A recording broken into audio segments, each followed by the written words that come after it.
Bonjour, je suis Olivier Wathelet, membre cofondateur du collectif Making Tomorrow.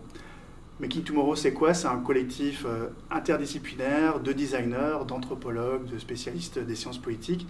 Et notre métier, c'est d'imaginer les futurs en utilisant une méthodologie qui aujourd'hui commence à faire parler d'elle, qui est le design fiction.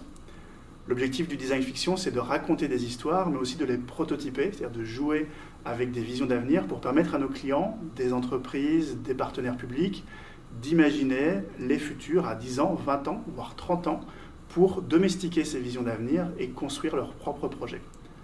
Le design fiction, on en parle de plus en plus parce que ça va nous permettre précisément de pouvoir répondre aux défis que l'on constate aujourd'hui, qui sont ceux de la transition écologique, qui sont ceux des problématiques géopolitiques, bref, d'appréhender les turbulences du monde.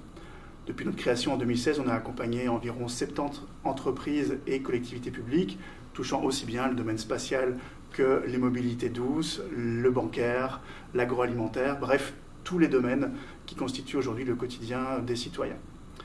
À quoi ça sert le design fiction? Puisque évidemment, si cette méthode se déploie, c'est parce qu'elle a un rôle vraiment très utile qui vient à la croisée entre l'innovation, qui est plutôt sur une logique de court terme, et la prospective qui nous permet d'appréhender demain, mais qui parfois manque cruellement de créativité. Le design fiction va servir donc à plusieurs choses. Tout d'abord, c'est un moyen d'appréhender les ruptures. Un de nos projets phares, c'est la Rétime des armées, pilotée par PSL et commandée par la Direction générale de l'armement des armées françaises. Dans ce programme, nous avons coordonné une dizaine d'auteurs de science-fiction pour imaginer des conflits horizon 2060. L'objectif ici, c'était d'amener le ministère des Armées, avec ses différentes composantes, à expérimenter de manière relativement sécurisée des conflits inédits pour augmenter leur résilience, appréhender ces crises et se préparer à affronter une certaine forme d'incertitude.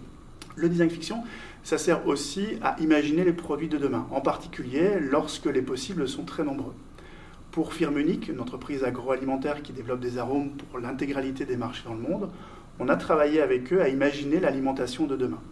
On ne s'est pas contenté de designer des propositions en rupture, même si on a travaillé avec des designers alimentaires pour nous aider à aller plus loin dans notre réflexion, mais on a concrètement conçu des offres potentielles que nous avons testées sur différents marchés, en France, en Asie, en Amérique latine, pour véritablement tester la capacité d'un marché à absorber ces innovations de rupture et à déterminer quelles sont celles qui potentiellement pourraient trouver leur public et avoir de l'impact demain. Le design fiction, c'est une manière de domestiquer les futurs et d'expérimenter, de prototyper des solutions radicales de manière bien plus confortable. Enfin, le design fiction, ça sert aussi à réfléchir et à prototyper un territoire, à penser à ce qui pourrait arriver à l'échelle d'un pays, d'une région. Et c'est pour ça qu'on travaille également avec des départements, des régions, la Commission européenne, sur des réflexions d'avenir sur ces territoires. Un projet qui nous a beaucoup interpellés, c'est une mission avec la région Occitanie pour laquelle on a essayé d'imaginer les futurs du travail. Alors, sur ce sujet, vous trouverez pléthore de réflexions prospectivistes, générales et globales à l'échelle de la planète. Ici, l'enjeu, c'était de mettre en mouvement des acteurs de ce territoire très précis. Et donc, on a travaillé avec 4 entreprises. Pour chacune de ces entreprises, on a produit des imaginaires, des récits d'avenir, on a prototypé des visions concrètes de ce que pourraient être leurs usines, leurs centres de travail demain. Bref, on a fait du design fiction sur des gens très précis, très concrets, ancrés dans un territoire, pour avoir une vraie lecture qui tient compte des spécificités de l'environnement. Au final, ces différents acteurs ont pu mettre en œuvre ces propositions et un des partenaires de ce programme, une entreprise spécialisée dans la production de textiles, a pu construire son nouveau site industriel en intégrant la démarche de design fiction comme un point de départ pour spéculer sur ses futurs. Vous le voyez, le design fiction, c'est un objet qui va nous permettre de domestiquer les futurs, de jouer avec des objets fictionnels, mais de manière très sérieuse, pour pouvoir prendre position, inventer, débattre, imaginer, définir ses futurs préférables et surtout, très concrètement, envisager de les mettre en œuvre demain.